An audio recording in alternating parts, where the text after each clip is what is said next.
When did you get the call, like, you're going to the Olympics? I also don't remember that. I'm sorry. You don't remember getting a call being like, you're going to go to the Olympics on the 3-on-3 team? No, because it happened so casually.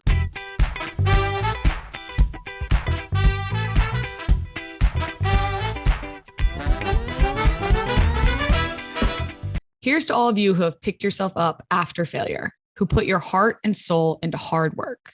You judge results by your own standards.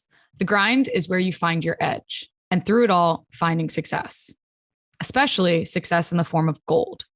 WIS gets you and exists to help fellow go-getters just like you. WIS helps businesses win by outworking and adding more value than their competition in the tech and accounting space. That's the edge. WIS is good with numbers, epic with people. Welcome to the Just Women Sports podcast, where we talk to the biggest athletes in the world about the untold stories behind their success. I'm Kelly O'Hara, and my guest today is Stefanie Dolson. Stefanie Dolson is having one of the most incredible years of her career. The two-time NCAA champion added some new hardware this year as a 2021 WNBA champion alongside her Chicago Sky team in a remarkable playoff run. And if that wasn't enough, she became an Olympic gold medalist with Team USA's 3-on-3 squad. This WNBA center has never been one to shy away from the spotlight, whether that's dominating on the court as a double-double machine or showing out on Instagram alongside her pup, Theo. She has never failed to rise to the occasion. Stefanie, welcome to the show. Thank you. That was quite the entrance. Thank you. I know. It's so fun seeing the guests' faces when I run through the intro, because it's cool to hear all the things that you've done, and especially this year. Like, what a freaking year you've had. Yeah, it's been a lot, but it's been exciting. Yeah. Have you gotten a little bit of time to come down from the WNBA championship, or are you still riding that high? I've come down a little bit. I think I still go through my photos. Still, most of my recent photos are pictures of the celebration and that whole night. So I still kind of go back and reminisce already, but I'm kind of, still chilling, not going down yet, but just Nice. It's always fun to like extend the celebrations as long as possible. Cause I mean, right now, WNBA season's over. So what's next for you? Like, are you off to play overseas, or how much time do you have off? I'm not going to play overseas yet. I'm going to take the first half off. I just want to kind of rest my body. And then I'll see where it kind of takes me. But right now I'm just going to do some shadowing with coaches. I'm going to go to UConn and some other colleges. But for now, I'm just going to rest my body and prepare for the next step of training. That's smart. And it's good to take rest when you can. Yeah. I think that's always if you can take rest, I'm like the biggest proponent of doing so. So good for you. And the shadowing sounds very cool. Yeah, I'm excited. I think it'll be a good opportunity to just learn, how high level coaches prepare for games and practices, and just prepare for that next, hopefully, chapter of my life after I'm done playing. Is that something you think you'd want to do? Yeah, I think I'm going to get into coaching. I just don't want to be one of those players that stop playing and just starts coaching but knows nothing about it. So totally. I'm trying to take time off to learn. Yeah, super smart. Well, we have a lot to talk about, especially this year. But before we get into obviously the incredible 2021 you've had and all of your accomplishments throughout your career, we always start at the beginning in this podcast, which is your childhood. So you grew up in, you're one of four, right? Grew up in New York. So what was childhood like for little Stefanie? Pretty simple. It wasn't a super exciting childhood, I guess. I was the youngest girl. Okay. So my older sisters, we were always competing. I always had to be the best at everything. I was bigger than them already. So it was just like, that was where my competitive nature, I think, came in. Didn't matter what it was. If we had dinner, I was like, I need to have the most fries. I need to have the best meal. Like, it was just always competitive. And yeah, I had a good childhood. Pretty rural, countryside in upstate New York. So yeah, pretty boring.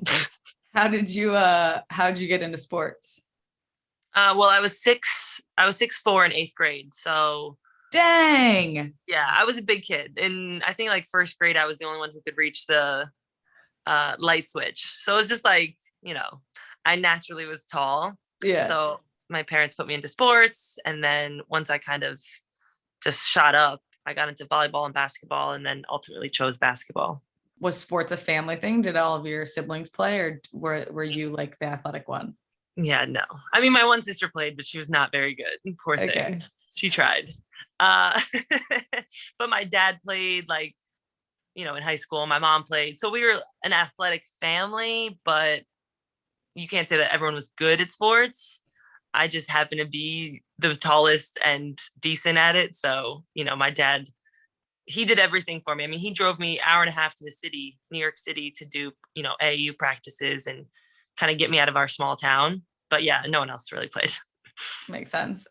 So for basketball, you started, you said what age were you when you started like playing club? I think it was around 8th. Well, I played club in 6th grade, but that was like the local club. Okay. So I think around 8th grade maybe is when I went to a team in New York City, played with them. And then 9th and 10th, I changed to like a Tennessee team. Like I was all over the place because I think teams started realizing I was better than I thought I was. Okay. So they would see me like on a local team and they're like, we want you on our team. So then I'd move. And then, so it was like a lot. Wait, did you say a Tennessee team?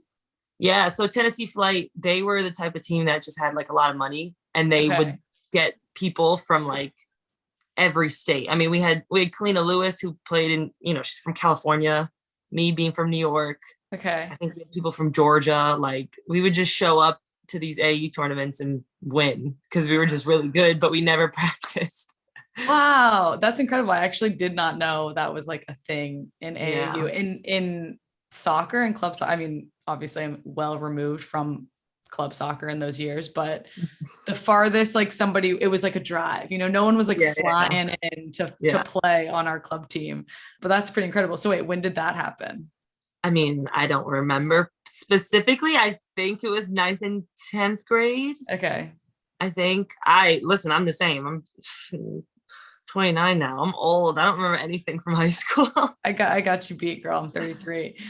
At what point, like this, it seems like, you started playing in 6th grade, and by 8th grade, you're on AAU, your dad's driving you into the city to play for teams again in New York, against teams in New York. Then you're getting flown to Tennessee to play on an AAU team there, which is like, to me, such baller status. As like a high schooler, were you like, oh, I'm like really good? Like, was that the point that you thought, oh, I like basketball is going to be it for me? That, yes. I didn't think the I'm really good thing. I think I was just like, this is ridiculous. Why am I doing this? Honestly.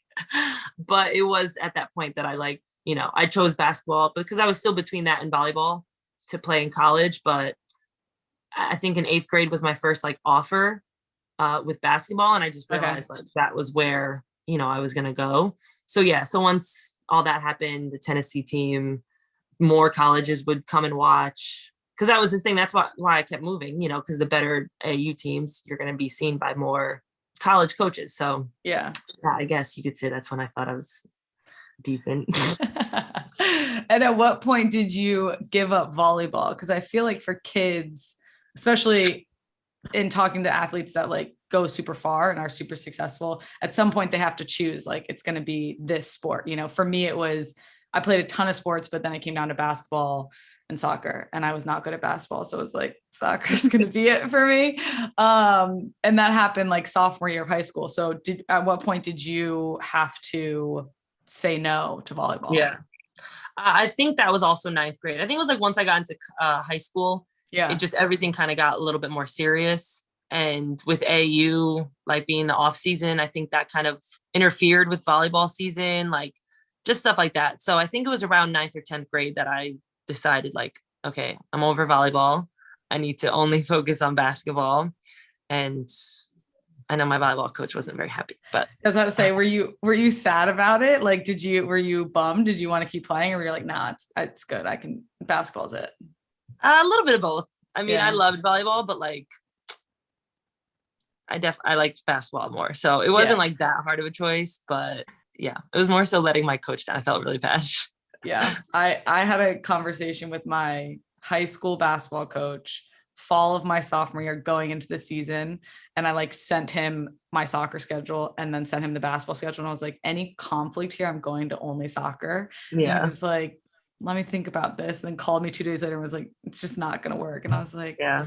I remember sitting on the side porch and being sad for like a day.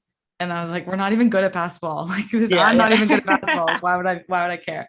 So you obviously started getting recognized by college coaches early on. So what was the recruiting process for you? Because you ultimately ended up at UConn.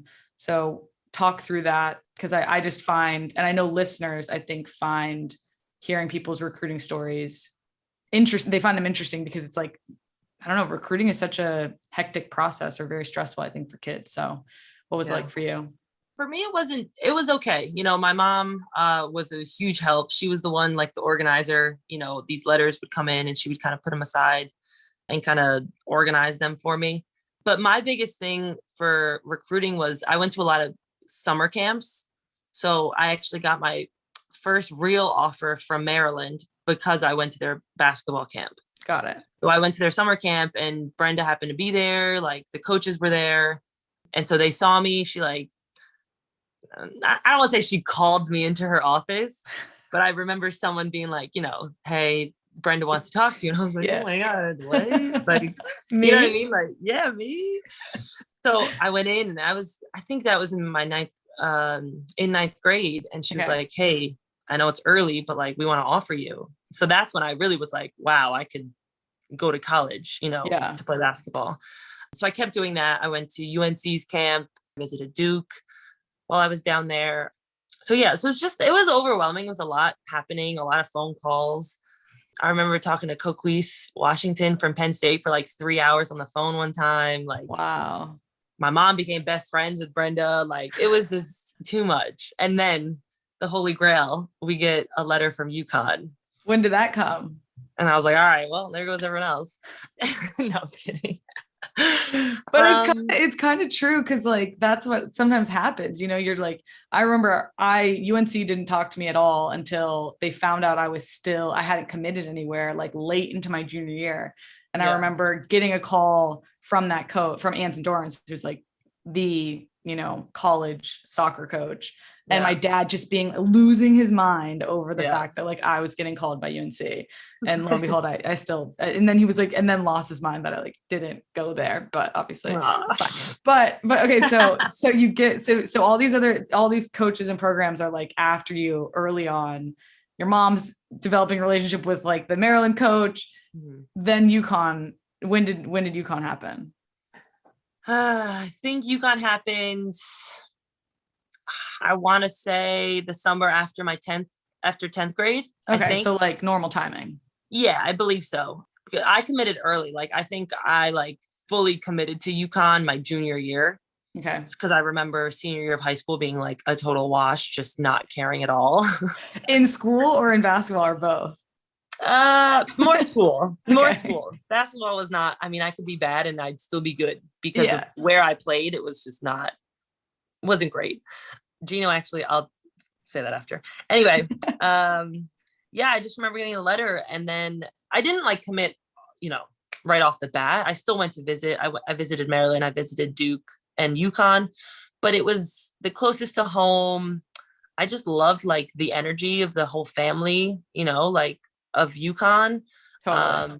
So it was just like honestly an easy choice. It wasn't just that they were UConn. It was truly like they just felt like the most home for me, which is important. So they were an easy choice. But so then the funny thing is like Gino, after I committed, he still had to come to games and stuff. Okay. Like high school games. This man came to a high school game of mine and fell asleep. That's how bad it was.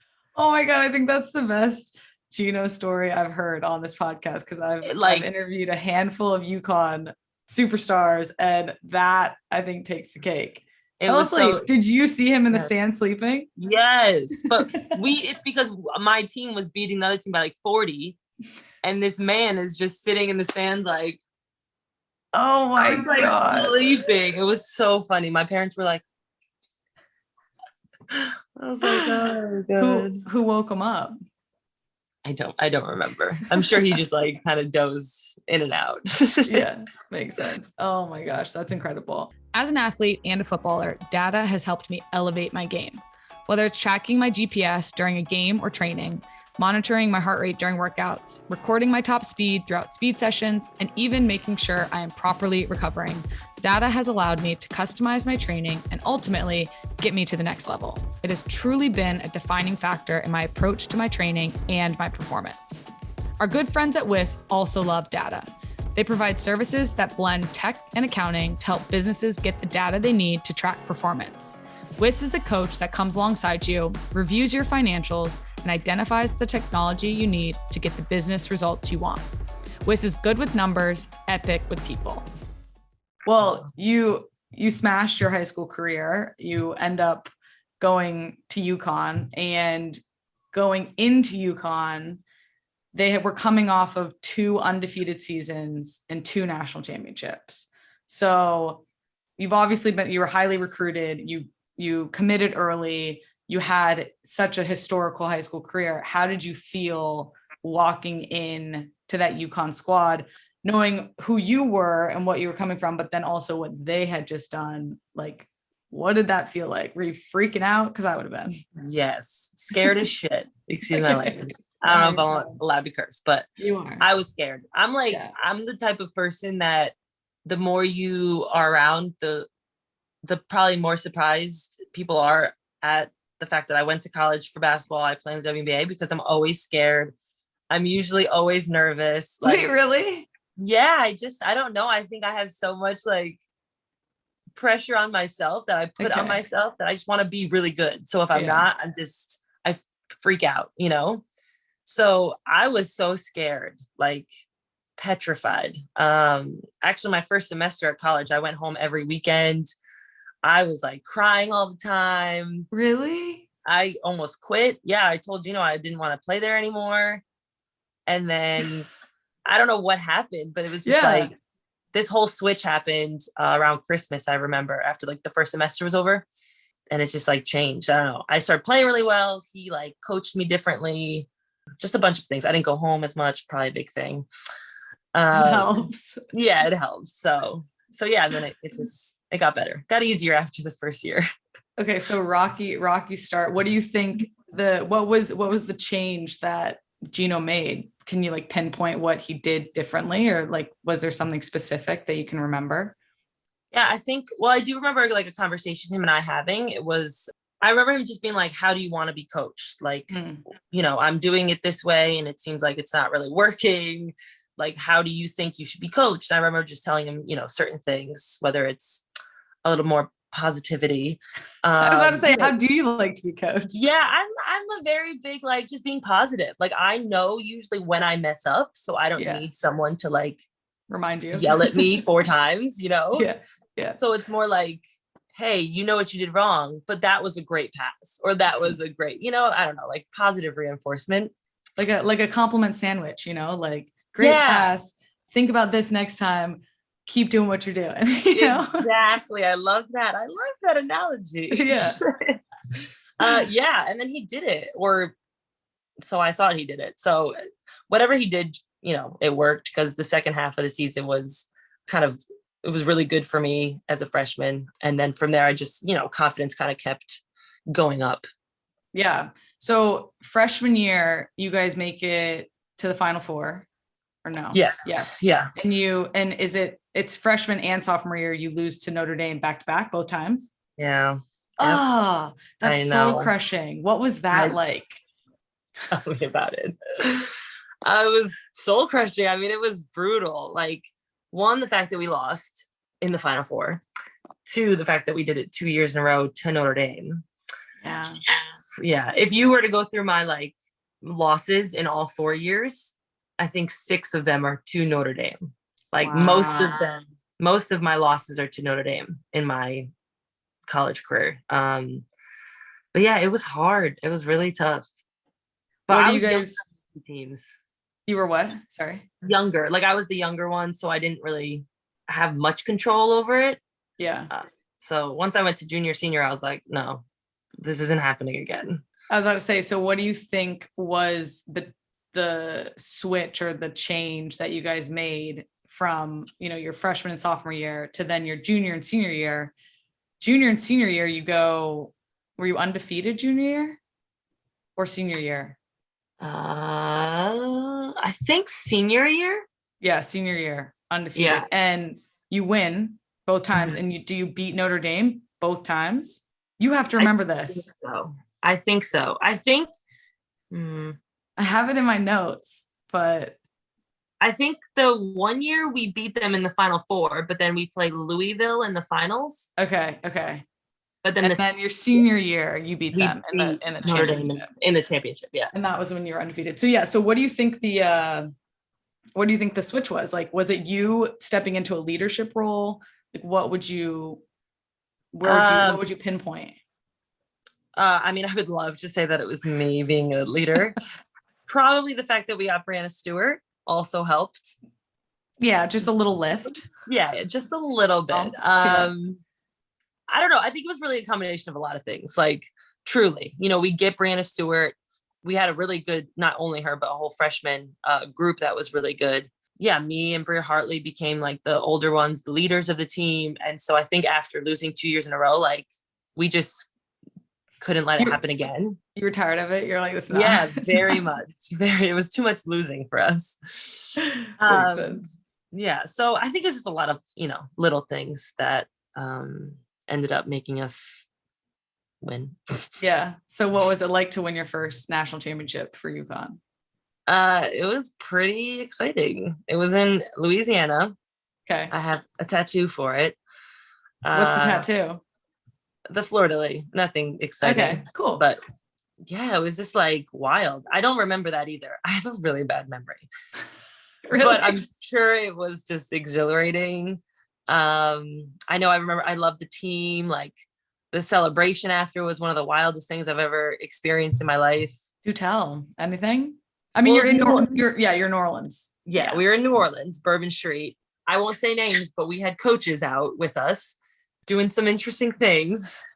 It was real hot in the club bar thing. It was just wild. It was like the next morning, we fly back and we had like a parade, and one of my teammates is thrown up on the side. Like, it was just something else. So you took full advantage of the celebration, as I think every team should. I am all for that. That's amazing.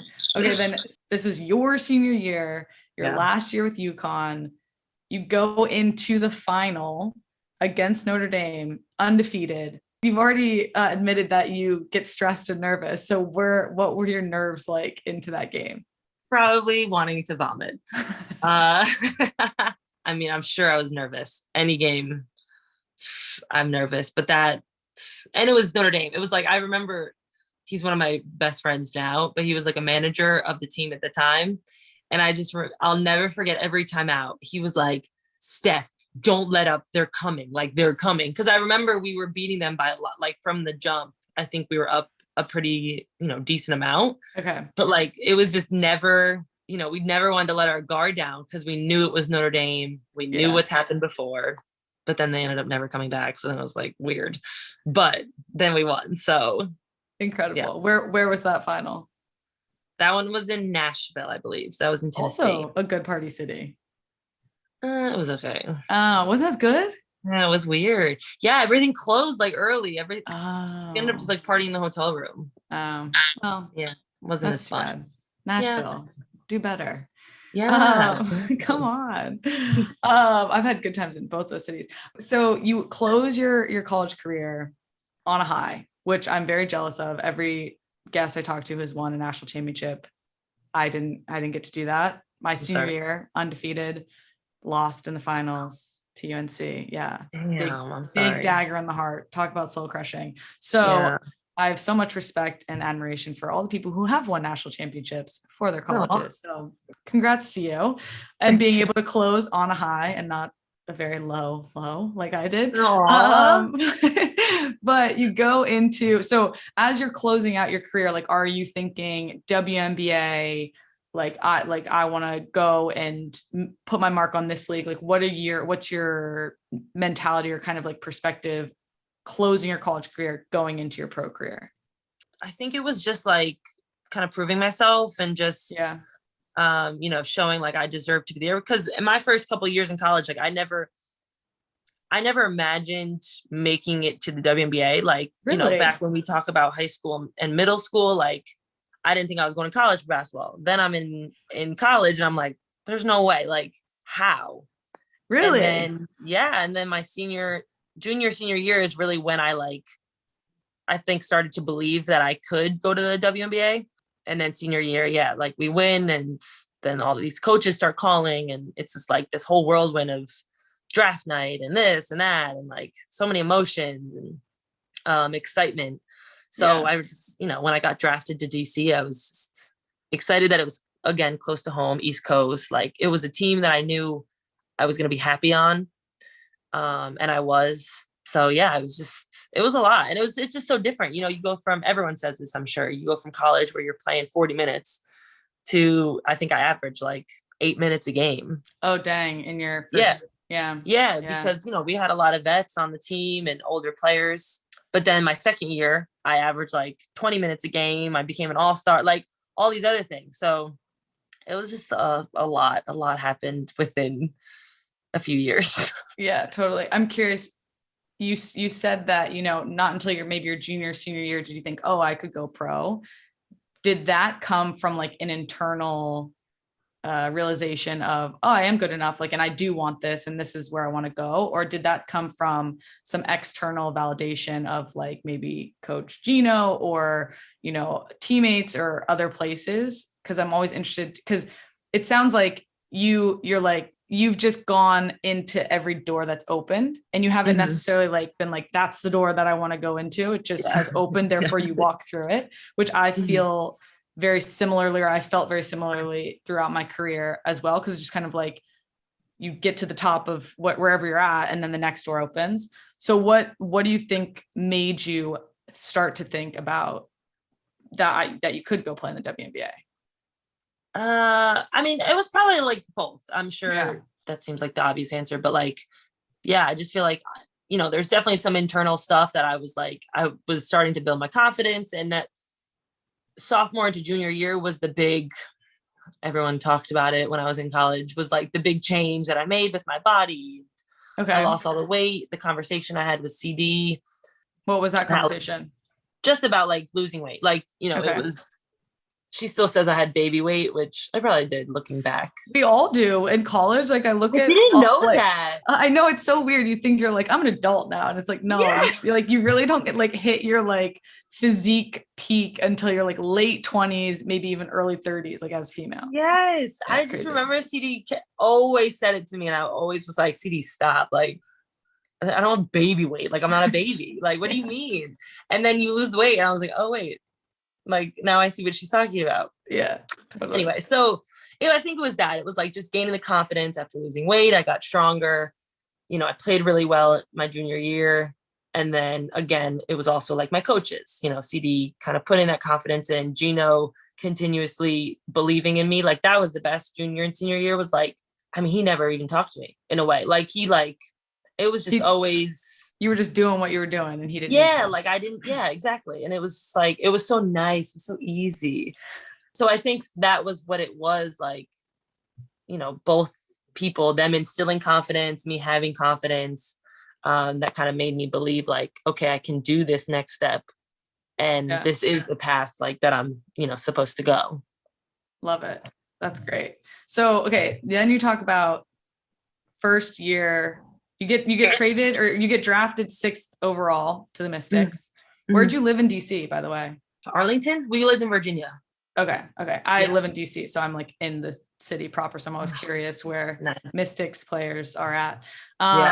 Did you like DC? I love DC. Yeah. It's a great city. Like I loved living in Virginia too, like actually living outside of the city. Yeah. But it wasn't like Chicago. God, it's an hour to get to the city. Like DC was nice. It's traffic, but it's like 30 minutes. Totally. So I love it. Do you live outside of the city in Chicago? Yeah, we live north. So we're about 45 minutes north. Oh, dang. That stinks. It's always interesting to see like, it's like Chicago sky, but you're really like in the burbs, you know? Yes, Chicago burbs. Yeah, exactly. Well, so you talk a little bit about how you go from college, you're playing 40 minutes a game, and then first year you're averaging 8, and then you make the jump second year. So did you do anything differently between first and second year in the league to make that jump? Or was it just like a matter of having the experience and just getting better and like being used to the environment? Yeah, I think it's that. I think it was just being comfortable like where I was. My first season, I again remember being just as scared as I was going into college my freshman year. Yeah. You just like don't know anything. You have to just, for me at least, I was quiet. I just listened. I learned, like I did what I was told. And then after your first year, after your first season, you just like the comfort level jumps, you know, and then you know there's going to be rookies behind you where you're like, I'm not a rookie anymore. Like I already know these things. So it's just like that comfort level of just, and then that kind of adds a little bit more confidence too. So I think it was just that. And then, you know, learning Coach T, how he coached and how to play in the W, like all that stuff. Yeah, for sure. This week, we're shouting out Abby Taylor, the co-founder and CMO of Pliables. Abby, an avid surfer, and her co-founder Rob conceptualized the company as they traveled the globe searching for the best surf breaks they could find. In their quest for giant waves, they found a passion for the acai and pitaya bowls that accompanied surf culture and diet all over the world. When they returned home with just a few appliances from their own kitchen, they set out to recreate their favorite blends. Since starting their business 6 years ago on the sidewalk outside of a pizza shop near the Jersey Shore, which I've actually been to, the company has grown to over 100 locations nationwide. In 2019, Abby was recognized for incredible work and named to the Forbes 30 Under 30 list and received the prestigious Ernst & Young Entrepreneur of the Year Regional Award for Innovation. Abby knows that in business, the people are everything, saying, "The people that work for us make our company stand out. They're so passionate, and it's such a cool feeling to give someone a raise or promote someone to a new position and actually see these young people grow with us. We are all learning as we go, but we're learning together." Abby, it is women like you who continue to change the game. Join us next week for more stories of female leaders in business, in sport, and beyond. So you've played overseas as well. Mm-hmm. Did you go and play overseas immediately following your first season? Yes, I went to I went to Russia, and then halfway through I went to Turkey because the Russian team was like so bad. So bad on the court or like bad off the court or both? A little bit of both. We weren't awful on the court, but it was more off the court that it was just like not a good situation. They weren't paying, and then they weren't gonna pay. So it was like, okay, well, if you're not paying, I'm gonna leave. So then I left. I went to Turkey for the rest of the season. So you've played in Russia, Turkey, China, Italy, China. Yeah.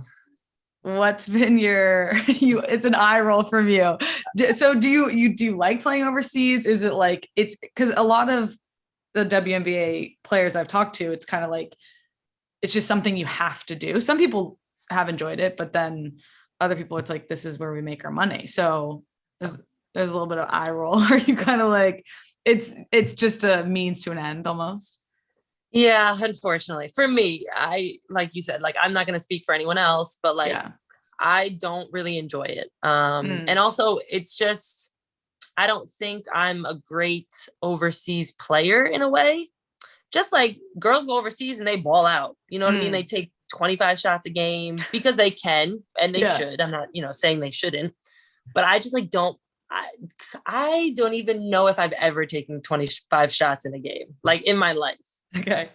So I just don't know how to play like that. So I don't know if I really have a ton of, I don't know what the word is, not stature, but like people don't see me overseas like, oh, we want Steph Dolson because she's going to come here and score 30 points. Got it. That makes sense. Like, so it's kind of more of, I don't know, for me, I just go to make the money. That's why I went to China.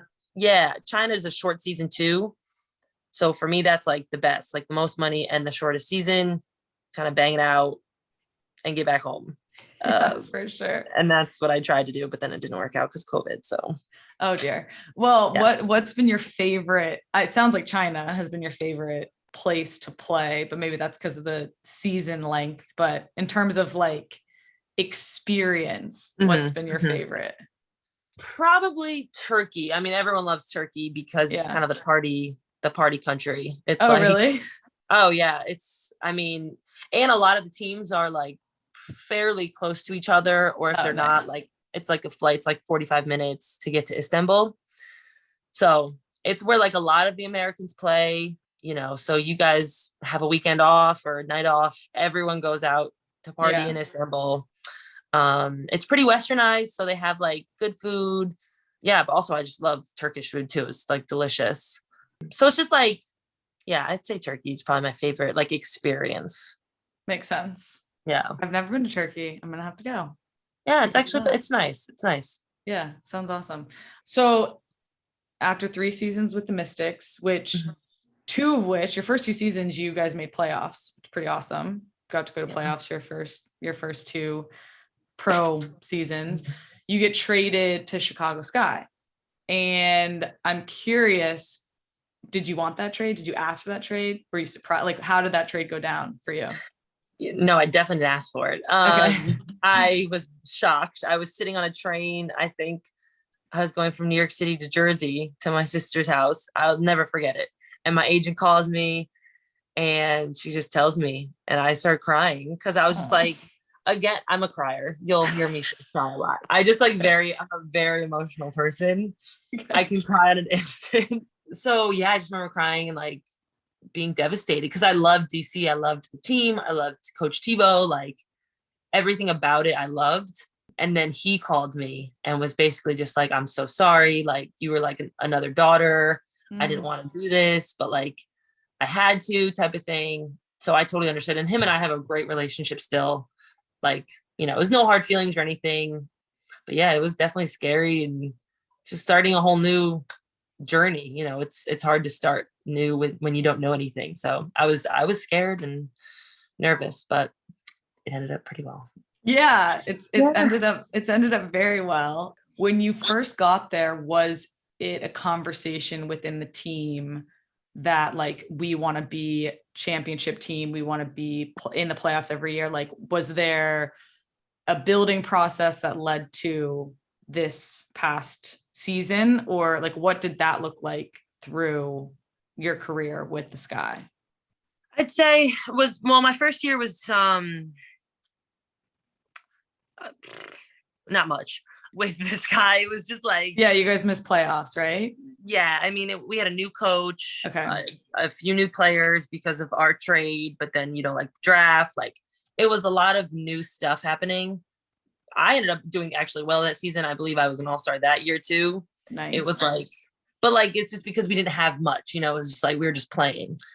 But then I think after that, and then the second season, I think where it really took off, where we were like, we want to be a championship team, was probably my third season. Well, maybe second season too. But like James Wade came in. Yep. We drafted Diamond and Gabby, and like we just felt like we were really creating something then. And yeah, then obviously last year, well, first bubble, that was just again another kind of throwaway year. That was a rough year. I was injured. Yeah. Azrae was injured. Diamond got injured. So that was a tough season. But then, yeah, this year we were like, all right, well, let's try to get Candace Parker. We get her. And I think that's when we were like, all right, like this was the piece that we've been missing. We had an up and down year. But then, yeah, postseason was just something else. Just worked out. Insane. Yeah, it's just insane. With the Candace Parker trade, was there any sort of trying to convince her coming from players? Because I feel like NBA, because they get so much coverage, you hear about the guys calling each other, being like, "Yo, bro, come to my team." Always trying to finagle these trades, convince players. So were you guys trying to do that, or was the trade Candace coming from LA? Was it like Candace wanted to do it and no one needed to convince her? I think a little bit of both also. I think Sloop may have had a conversation with her. I never spoke to her. I had, you know, a little bit of a relationship with her, but not much, not enough to be like, hey, Candace, I think you should come play with us. Okay. But I know that James and her are really close. So I knew he was going to be talking to her. And then I also knew that she has family, like her family is in Chicago. She's from Chicago. Yeah. So I think it was also a little bit of her choice to come home. So, and we always knew that was an option. Like that was in the air. Yeah. But we didn't know if it would actually happen. So when it did, I think we were all very excited. Yeah. Yeah. And it was good. Yeah. I don't know. Totally. And it worked out again. Exactly. Well, I want to talk about Tokyo Olympics.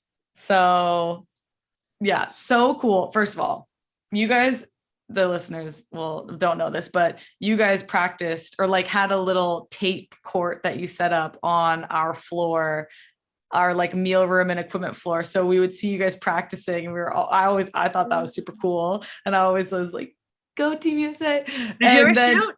Yeah. And I don't think I made it ever. I don't know if you saw Someone broke it. Really? That was my concern. I was like, guys, like this is their practice court. Like you have to respect it. Like you can't be like throwing like, you know, slams down on this mini hoop. But so I felt this like closeness to you guys because you were on our floor. And I didn't know anything about 3-on-3 basketball. And so I like when you guys started playing, I Googled the rules and like a USA Today article had like all of the things. And I was fascinated by it. So that's my little spiel on how cool I thought that 3-on-3 basketball was. You guys winning was. But so talk about that experience for you. When did you know you were going to be on the team? Let's just start there. When did you get the call? Like you're going to the Olympics? I also don't remember that. I'm sorry. You don't remember getting a call being like, you're going to go to the Olympics on the 3-on-3 team? No, because it happened so casually. Like, so the way with 3-on-3, the way it happened was like, the rules to even be on the team is you have to have a certain amount of points. You have to be in the top 10 of points in your country.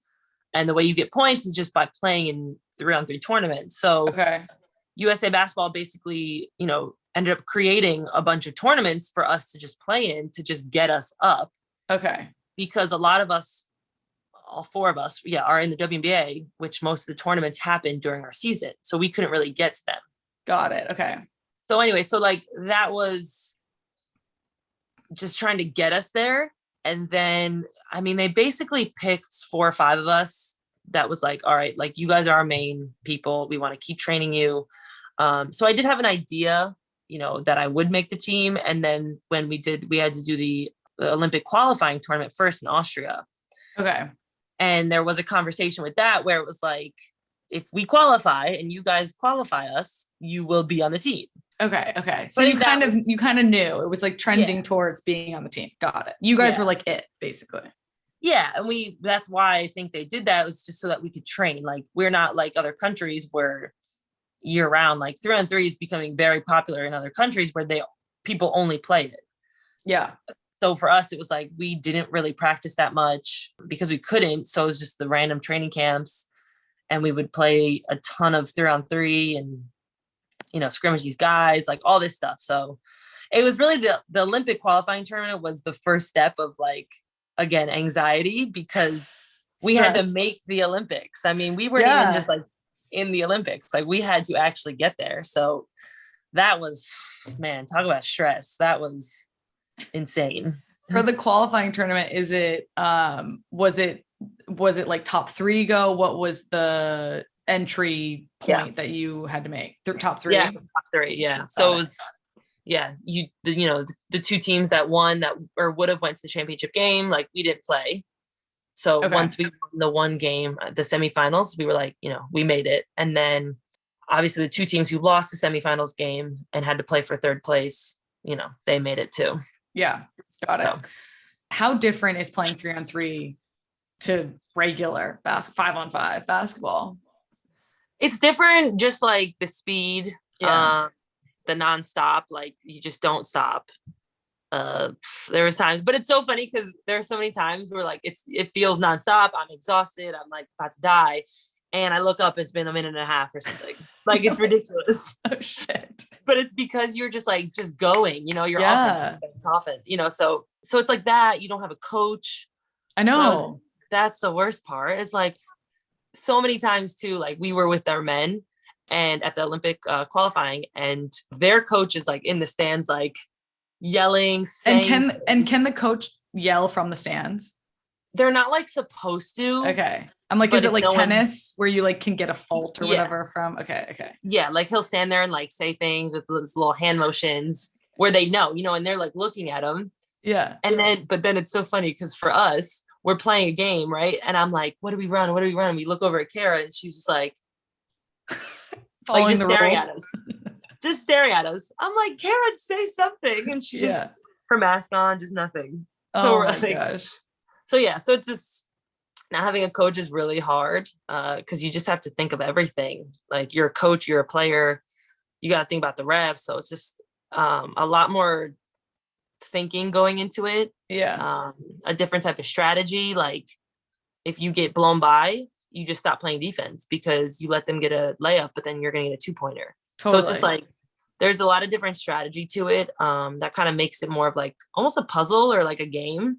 Yeah. Which makes it more fun. So yeah, that's why I enjoyed it. After I played it once or twice, I was like, oh, this is fun. Yeah, it's so fun. It's so fun to watch. I feel like it's so much more, there's such a smaller like margin of victory in 3-on-3 because it's like 21 or 10 minutes, basically. That's the rule. Yeah. Right. Yeah. Which is so crazy. I feel like I would have been way more stressed playing that than 5-on-5, just because it's like anyone's game. Like, anyone could get to, it just seems so close. And then the no coaches, and you're like subbing each other in and out. And I don't know, it just seems extremely stressful. But and knowing that you don't handle stress well, I'm sure it was like, so did you have fun at the Olympics? Like, were you enjoying it? Yeah, I mean, yes, obviously I enjoyed the experience, but it was unfortunate that it was so fast. Like, that was the other kind of not great part, was like, we played back to back for 5 or 6 days. Yeah.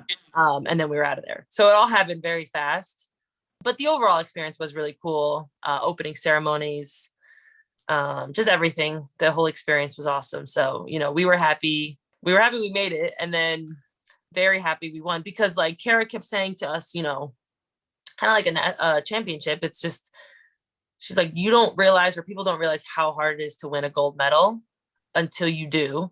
Yeah. And so as we're going, every game is just getting harder and harder. And then we lost to Japan, and it was like, we've never lost. Like, what do we do? Yeah. And so, yeah, it just, after we did it, just was so much relief, because like, it was really hard to do.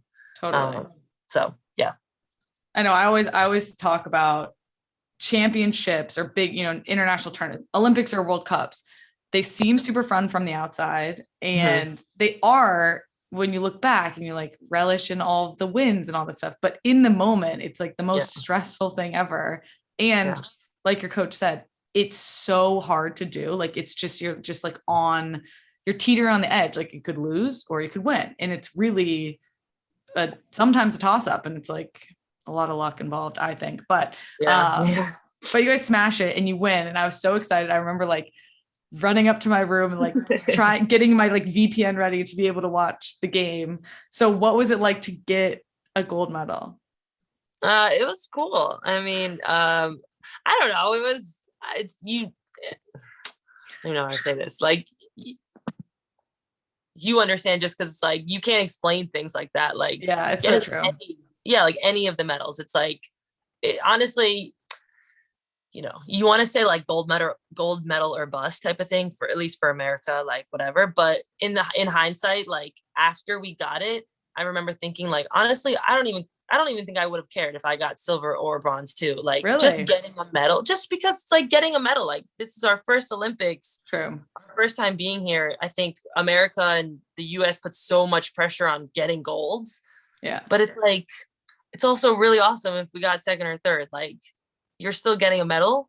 But it was nice to get gold. But it was but it was just cool. So it's like, it's hard to explain the feeling. It's just a feeling of just just pure happiness. Like, you don't even know how else to feel. And honestly, relief was a big one. Like, you're just so relieved that all your hard work paid off and that you like actually did it, because if you don't, you do feel like you let people down, you let yourself down.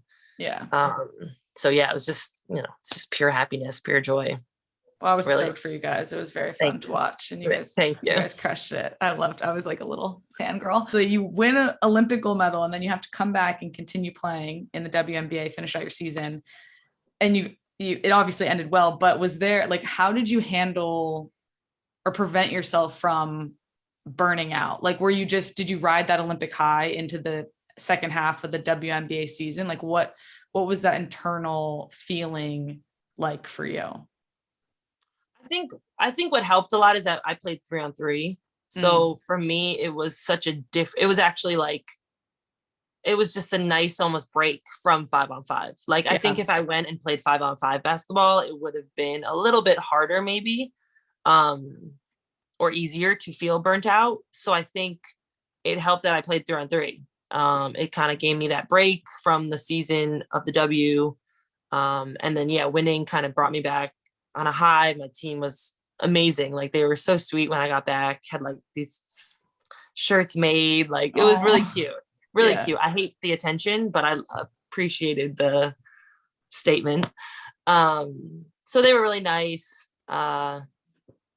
It's kind of, I guess you could say I rode the high of being, of winning and whatnot, but I also really love my Chicago team. So like, it's not hard to be around them, and it's not hard to play with them. So I'm not sure I've ever really felt burnt out with them, just because I truly enjoy playing with them and stuff. So that's nice. Well, you guys obviously, you do well enough to secure a 6 seed. How close was it to not making playoffs for you guys? Was it tight? Too close. Yeah. It was close. It was like, I don't know if it was that close of not making, but like, it felt that it was just a little too close for comfort. Like, yeah. So it wasn't great for us, but we just knew if we made it that we had a chance, and that like playoffs are a whole new season. I mean, when you say clean slate, it's clean slate. Totally. Especially with the way we have it with the whole first 2 rounds or 1 game. So yeah, win and go through, and in. You said felt like a clean slate. Was being the 6th, the lowest seed in the playoff, was that a little bit of extra motivation? Like, all right, we have nothing to lose, Yeah, exactly. I think it was more that. It was just like, we have nothing to lose. We can just go out and just play kind of free. We changed a lot of our schemes in the playoffs. Like, we did a whole defense that we've never done all season. Really? Yeah. Who knows why, but it worked. So it was just a lot of changes that were made in the playoffs that was like, all right, this is playoffs. We need the best people out there. We need a different defense. We need just different style of play, really. And everyone stepped up their play. And it was just an incredible ride, honestly. Like, it's just still unbelievable. I still can't believe what happened, to be honest with you, because we played so many great teams. Like, every team I thought, I was like, I don't know if we can get out of this. I don't know if we can get out. Like, I don't know. And then we did. And it's just crazy. How was the final whistle blowing? Or I guess the buzzer goes off. It's not a whistle in basketball. And you're a WNBA champion. Again, just pure joy. I just like, it's exact same feeling as winning the medal. Like, you just kind of look up in the sky, and then you find someone to hug, and you just hug them. Like, I had some tears. I was like happy, sad because it was over, but like, again, just relieved. Like, it was so long. And because I've never, like you had said, I made playoffs my first 2 years with DC, but I don't think I've ever made like past first round. So for us and for me to be a part of that journey and like play these series now, I've never played a series like that. Like, it was exhausting. I'm sure. Playing the same team like 4 times, it's draining. Like, it really felt like that last game too that we won was like, man, like, we have to play another one, because we thought, we weren't sure. We ended up coming back, but at a certain point, I'm like, I don't know if I can play another game. Like, Yeah. I'm exhausted. So I think it was just that. It was that feeling of just relief and happiness and excitement and the disbelief that we just won, like being the 6th seed. It was just incredible, honestly. Totally. Do you have any good or any stories you want to share from the celebrations? I mean, just the fact that Chance the Rapper was there. That was sick. Yeah. Like he literally just acted like he was a normal person. I know. And he also was like, part of the team. Like he was like, give him a jersey, put him on the court. Like he's in. He's been to one other game in our entire, like my entire career at Chicago. And then all of a sudden he's like at both of these home games and then celebrating with us. And then we're in a club. And like our team, most of us are like standing on the top of the couches, partying. And he is just walking around like the normal crowd, just like he's hanging just out. A normal person. Yeah. I'm like, do you know who you are? Because if I was you, I'd be up here, not like, anyone want to take pictures, whatever. So it was just really cool. Like he was really chill and just a very normal guy, like to be Chance the Rapper, honestly. Yeah, totally. That's awesome. I love that. All right. So on Instagram, you've been very transparent about your devotion to like new fitness and training routine, especially this year. So like, how has nutrition, because I know for me, nutrition is a big thing in my career and just like my approach and preparation. How has nutrition played a role in your success this year? Yeah. So for me, this was probably my biggest year when it comes to like my body and stuff. Nice.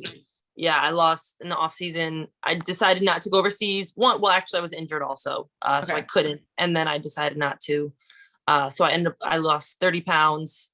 I felt like my injury was because of the weight that I gained from quarantine and being home. So I had to lose it. I got more fit. And then that's where I started using this product called UConn. If anyone knows it, but it's like an energy product. Yeah. So it's all natural. It's 0 sugar. And I've been using that ever since I started my diet and stuff and throughout the season, during the Olympics, everything. Just because it's like, it kind of keeps my energy high, but there's no spike. Like I don't crash because of the sugar, which is very serious for me personally. Because like anytime my trainer's like, hey, Steph, take this, I instantly go to like the nutritional facts. And ever since I lost the weight, I'm just like trying to keep it off because I don't want to go back, to where I was.